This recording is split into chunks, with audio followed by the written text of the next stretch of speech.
Kenapa harus begitu? Nanti pada tataran Iqra kita akan pahamkan. Yang pasti bahwa Ramadan ini peristiwa abad yang ke-6 sampai sekarang. Lalu bagaimana cerita Aisyah dan Ummu Salamah? Yang pertama adalah hadis Ummu Salamah terkait dengan Ramadan. Maka Rasulullah sallallahu alaihi wasallam yasumu syahraini mutatabi'ain illa an yakuna muttasilan bir Ramadan. Bahwa kata Ummu Salamah, saya tidak pernah menyaksikan baginda Nabi Shallallahu Alaihi Wasallam selama saya menjadi istrinya itu puasa 2 bulan berturut-turut. Illa ayyakuna muttasilan bir Ramadan. Hanya saja yang satu bergandeng dengan Ramadan. Artinya 2 bulan berturut-turut antara Ramadan dan sebelumnya itu full untuk berpuasa. Sehingga analisis para ulama, oh kalau begitu berarti bulan Sya'ban. Ya, ditegaskan oleh Aisyah radhiyallahu anha, wa kana Sya'ban kullah, kata Aisyah. Bahkan Rasulullah berpuasa di bulan Sya'ban hampir penuh di bulan Sya'ban untuk berpuasa. Puasa apa? Puasa sunnah. Nah, itu yang dikerjakan oleh baginda Nabi Shallallahu Alaihi Wasallam. Tetapi untuk kita kadang-kadang kedongkrukannya, tahu kedongkrukan apa itu? Apa kedongkrukannya? Ibu-ibu paham kedongkrukan? Sibuknya itu H-1, H-2. Mulai sibuk orang bersiap-siap Ramadan. Tadi malam saya masih di Tasik tadi malam. Kegiatan di Tasik. Saya tanya sama seseorang, besok bisa kerja nggak katanya? Hari Jumat. Nggak bisa Pak, hari ini saya mau unggah-unggahan. Semuanya orang minta libur. Waduh, berarti kerjanya kapan? Mulai Sabtu Pak. Oke, nggak masalah. Dari kemarin-kemarin enggak Pak. Oh, berarti sibuknya menjelang sehari atau 2 hari.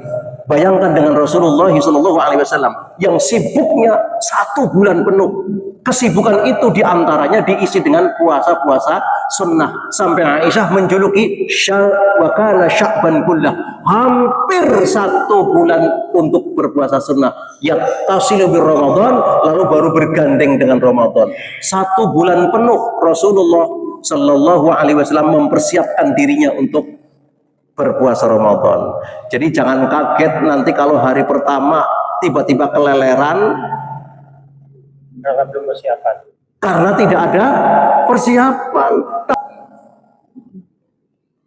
Makanya puasanya para sahabat jauh lebih berkualitas daripada puasa kita. Mungkin karena sesuatu yang dipersiapkan tidak terlalu matang. Juara-juara panahan, juara-juara yang lain persiapannya luar biasa Pak.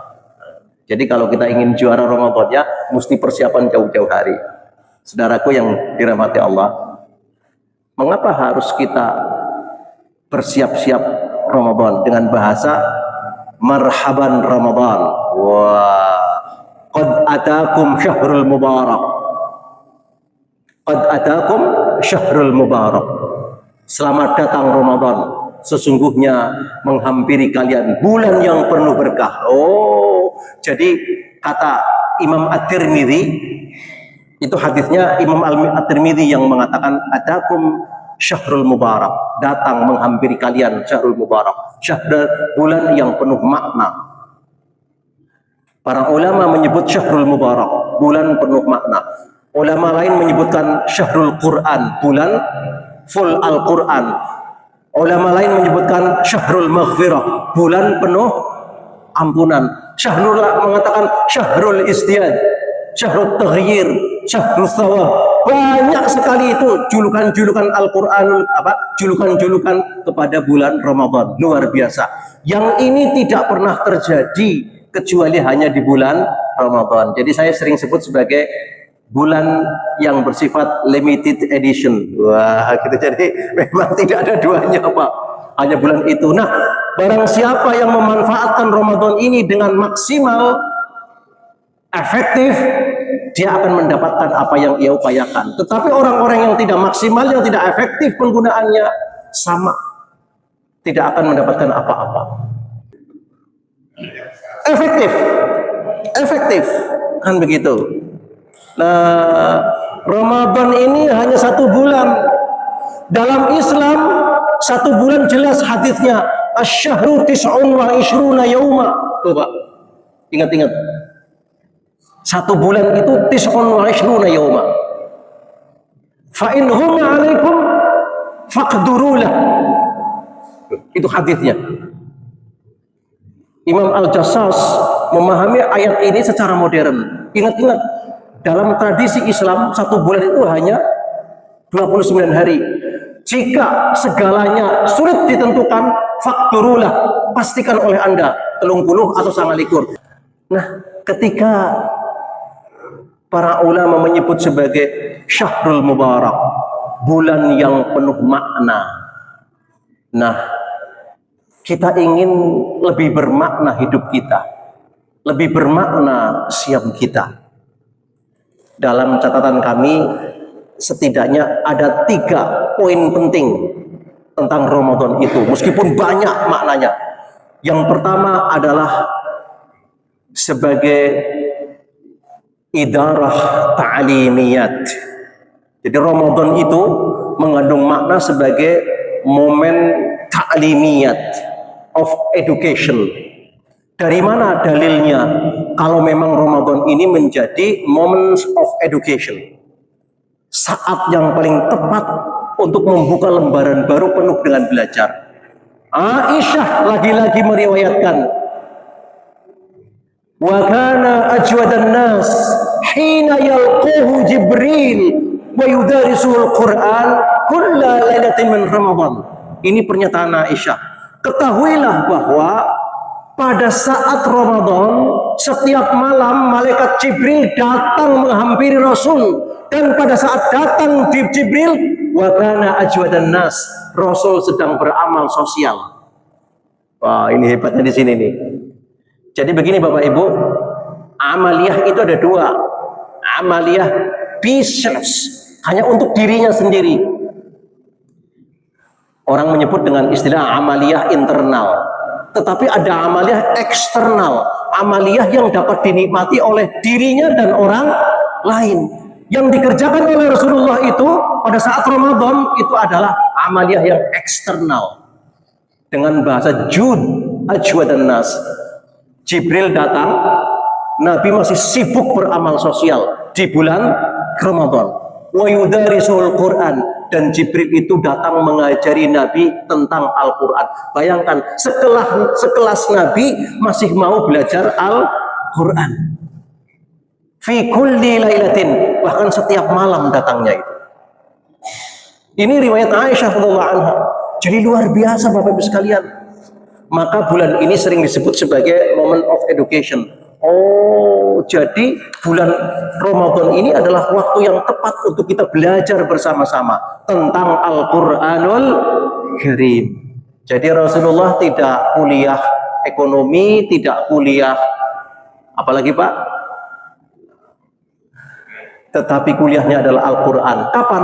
Fi Ramadan, pada saat bulan Ramadan. Ini menarik yang harus kita pahami bersama-sama. Nah, di era sekarang kalau kita ingin tarik menjadi modernitas Ramadan, Ramadan lebih ke arah modern, kesempatan untuk itu banyak sekali. Kesempatan untuk Ramadan menjadi amal sosial banyak sekali.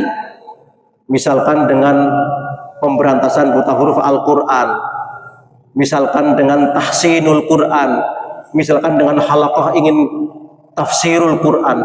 Semuanya adalah momentumnya adalah momentum Ramadan dalam rangka apa? Memodernkan kembali makna Ramadan yang penuh berkah. Ini yang dikutip oleh Aisyah radhiyallahu anha. Nah, kalau kita nanti di Ramadan libur apa tidak Bapak Ibu? Katanya libur Ramadan. Siswanya yang libur, Bapak Ibu tanda tangan aja.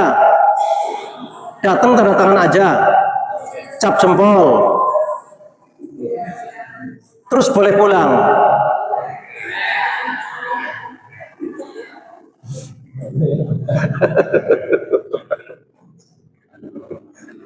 Inilah Bapak Ibu. Jadi kalau kita komparasikan kesibukan Nabi dengan kita jauh sekali. Justru Nabi sangat sibuk di bulan Ramadan. Kalau kita mungkin sangat santai di bulan Ramadan. Tapi ibu-ibu kan sebagai seorang pendidik ya, katanya pendidikan sekarang tidak terlalu banyak menggarap administrasi. Benar apa tidak, Bu? Benar apa tidak? Apa masih penuh dengan administrasi? Malah saya dengar-dengar Pak Mukti kemarin ke Cilacap katanya nanti yang garap administrasi ada sendiri, katanya begitu. Betul apa tidak? Belum. Jadi ibu-ibu mau fokus pada pendidikan. Loh, ini kita mengambil cerita siapa?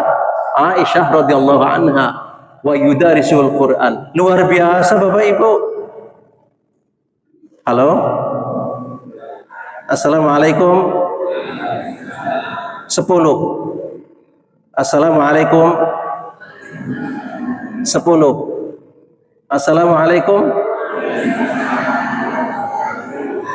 30. Jadi seorang datang menghadap Rasul, Assalamualaikum, dijawab oleh teman-teman, Waalaikumsalam, 10 nilainya kamu. Ada yang datang lagi, Assalamualaikum, Waalaikumsalam warahmatullah, 20. Ada yang datang lagi, Assalamualaikum, ada yang jawab, Waalaikumsalam warahmatullahi wabarakatuh. Berapa nilainya, Bu? 30. Assalamualaikum. 30.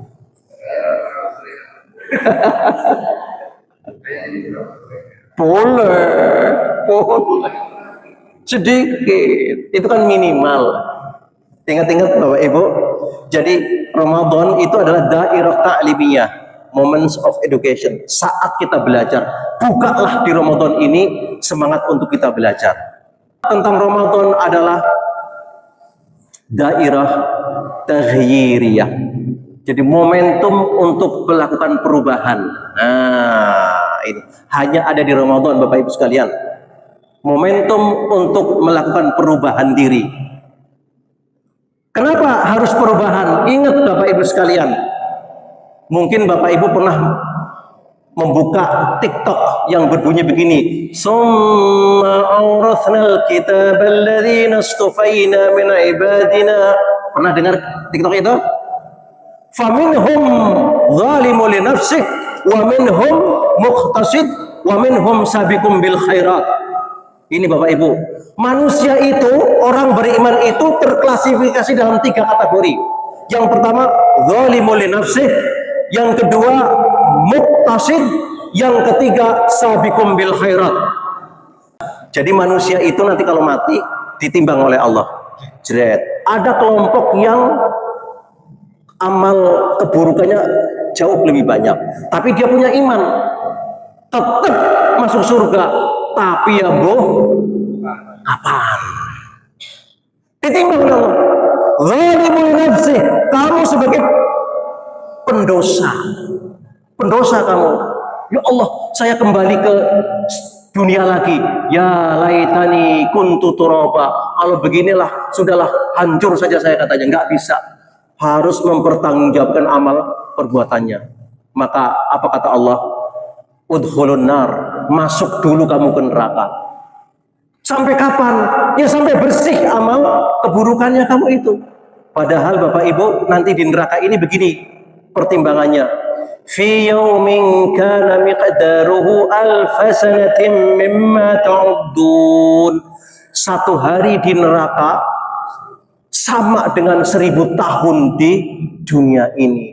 Lah kalau Allah Subhanahu wa taala nang neraka ora sesuai sedina bae. Kira-kira berapa lama, Pak?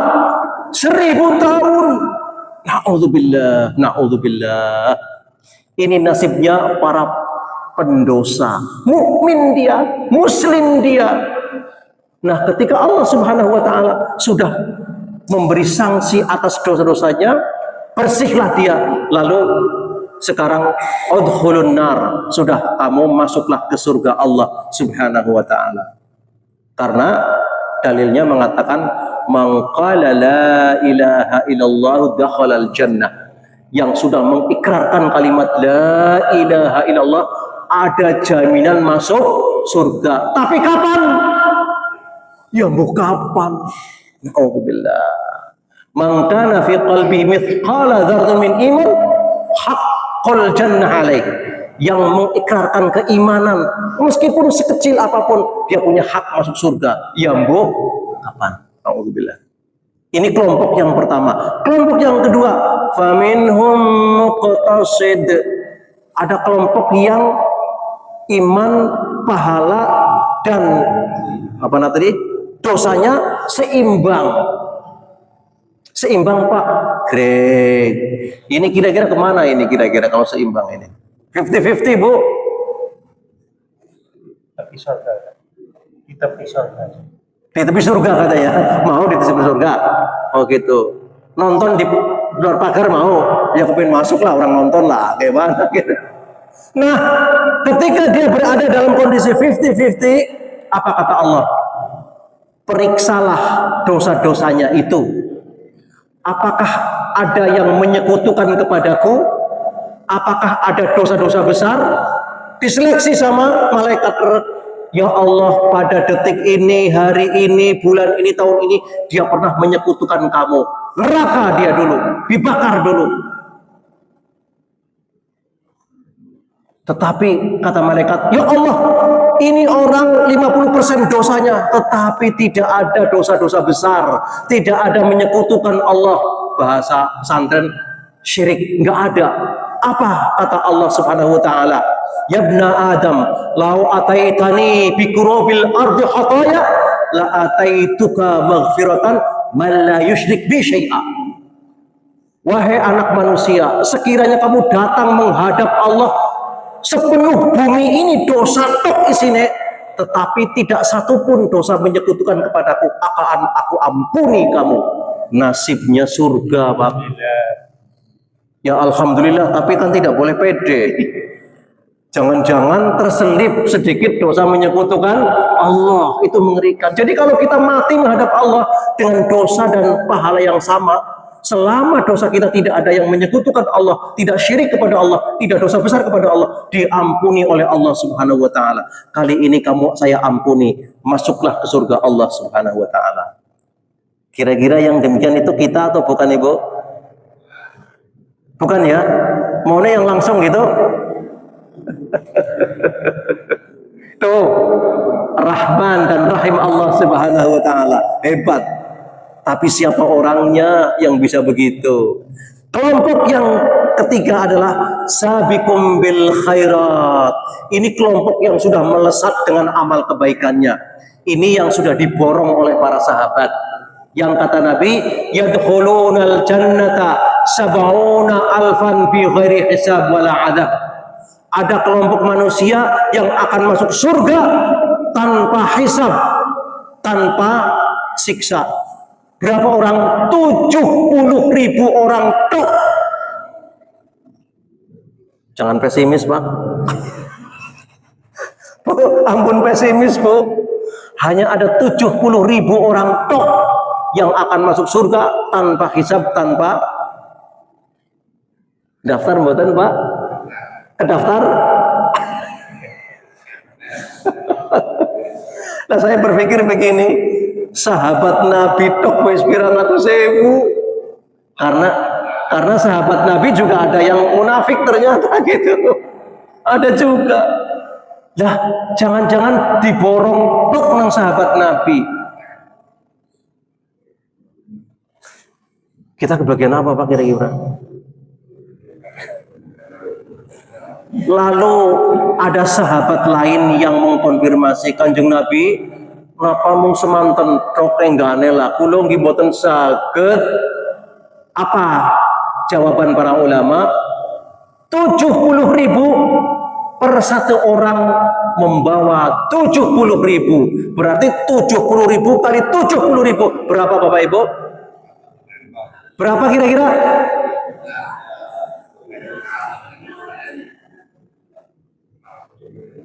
40?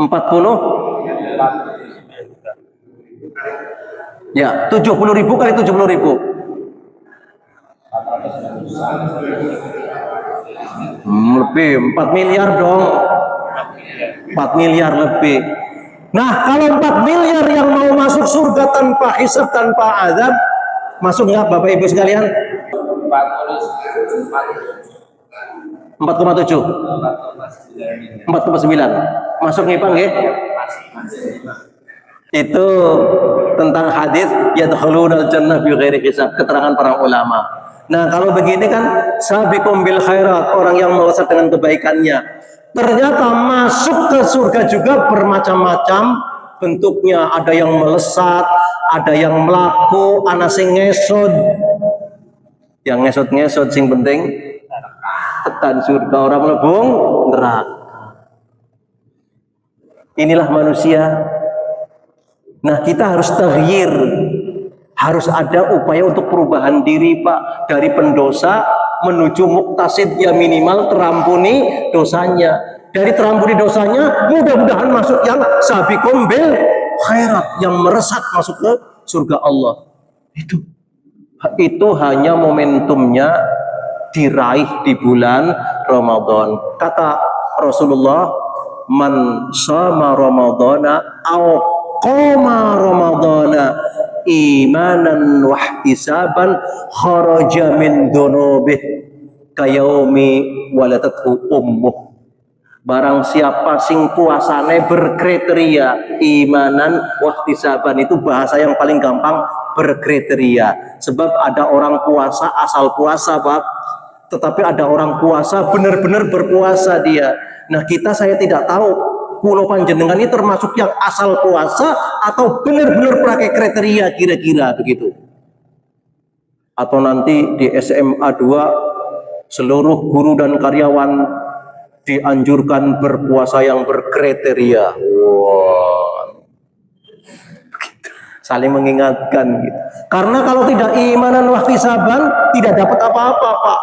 Masuk kategori kamin shaim, akeh blekatak di mana-mana, bejibun di mana-mana orang berpuasa, tapi ya cuman gitu-gitu doang, tidak ada apa-apanya, buru-buru meraih satu perubahan diri nggak ada. Nah, yang kita harapkan adalah berkriteria man shoma ramadhana imanan wa ihtisaban, termasuk pasangannya apa? Pasangan puasa tarawih, man qoma ramadhana imanan wa ihtisaban. Jadi antara puasa dan tarawih sesuatu yang tidak bisa dipisahkan. Seperti ayat mengatakan wa aqimus shalah wa atuz zakah. Anda sholat, ada sadar zakat. Itu nggak bisa dipisahkan Pak. Jangan mengatakan aku sholat tapi mau zakat. Nggak bisa Pak. Ayatnya itu ataf. Wa aqimus sholata wa atuz zakah. Wa ma tuqaddimu li anfusikum min khairin tajidu indallah innallaha bima ta'maluna basir. Ada sholat, ada zakat.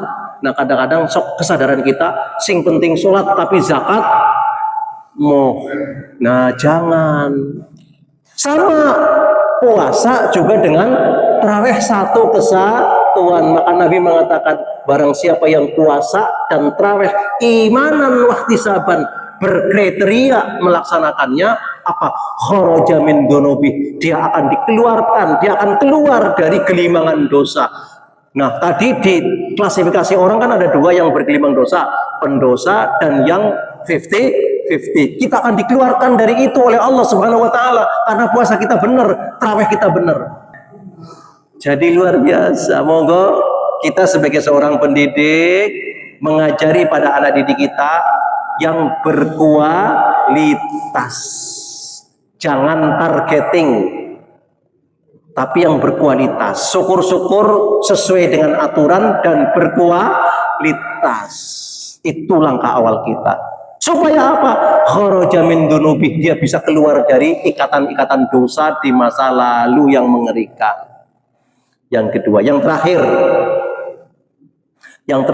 adalah dairah tijarah ukhrawiyah. Ini saya sering sampaikan.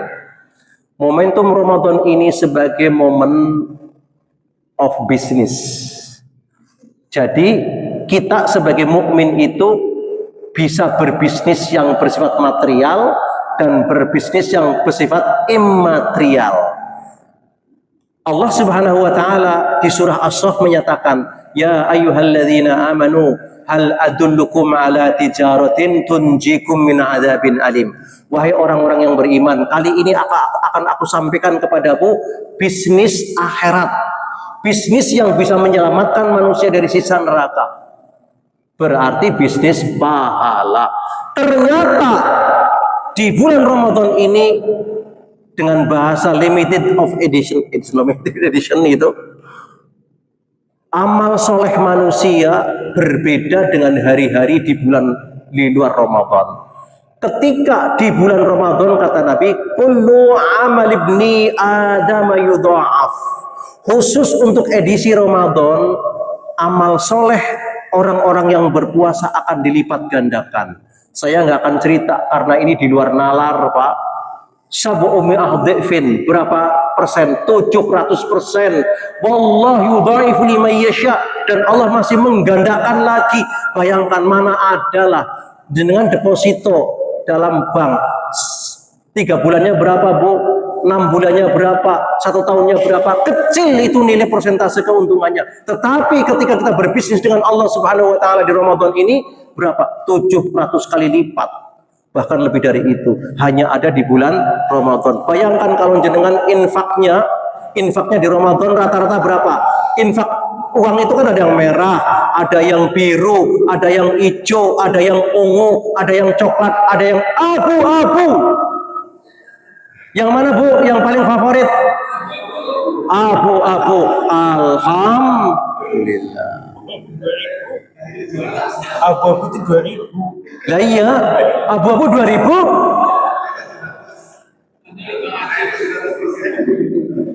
Saya nggak akan cerita bagaimana para sahabat bersedekah, tapi ini favorit ibu-ibu adalah abu-abu. Nggak apa-apa. Ya sudah, berarti setiap malam ibu-ibu 2000 kali 700 berapa, Bu? 1400. 14.000. Alhamdulillah. 2000 kali 30 kali 700 berapa kira-kira, Bu? Banyak. Itu pahala ibu dari sisi infak dan sedekah. Kalau orang-orang yang cerdas, dia akan punya planning yang matang. Oh, tidak cuma 2000 karena ini hanya ada di momentum Ramadan. Begitu keluar Ramadan, 1 rupiah dapat 1 rupiah.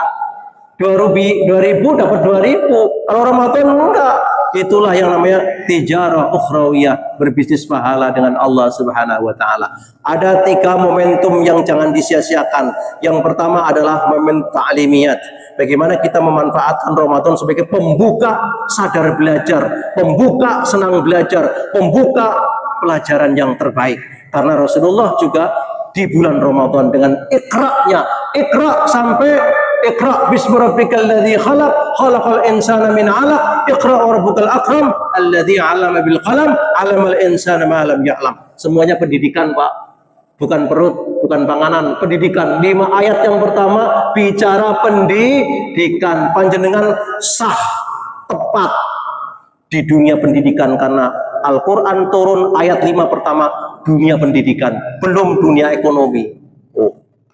Kalau itu dibuka wacananya di bulan Ramadan untuk semangat belajar, luar biasa. Yang kedua adalah idarah taghyiriyah, momen untuk perubahan diri. Hanya bisa dikerjakan di bulan Ramadan. Keluarlah kita dari dosa-dosa. Syaratnya apa?